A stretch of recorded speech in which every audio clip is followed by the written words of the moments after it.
नहमदु व नसल्ली अला रसूलिहिल करीम। अलामा ऑनलाइन से हाजिर खिदमत हूँ।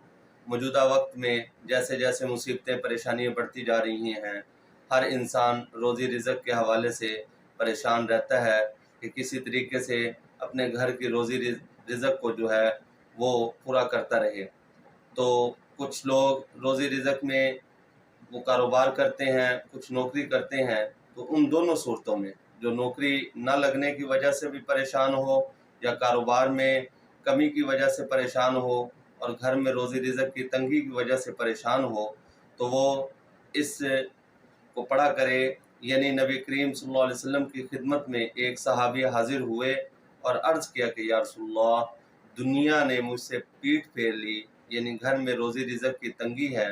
तो आप सल्लल्लाहु अलैहि वसल्लम ने बताया कि फ़रिश्तों की ये तस्बीह हर वक्त पढ़ा करो और ख़ास तौर पर सुबह फजर की नमाज से पहले 100 मरतबा इसको पढ़ा करें। वो तस्बीह क्या है? सुबहानल्लाहि व बिहम्दिही, सुबहानल्लाहिल अज़ीम व बिहम्दिही अस्तगफिरुल्लाह। इस तस्बीह को इंसान सुबह फजर की नमाज से पहले रोज़ाना 100 मरतबा पढ़ा करे और वैसे भी उठते बैठते चलते फिरते इसको पढ़ते रहना चाहिए।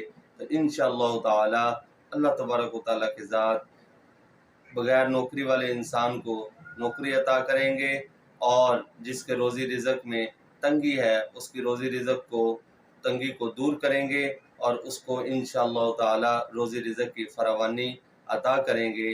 तो वो इंसान फिर इस मामले में कुशादा हो जाएगा कि उसके पास रोज़ी और रिज़्क़ जो है वो ज़्यादा मिक़दार में आ रहा है। वमा अलैना इल्लल बलाग।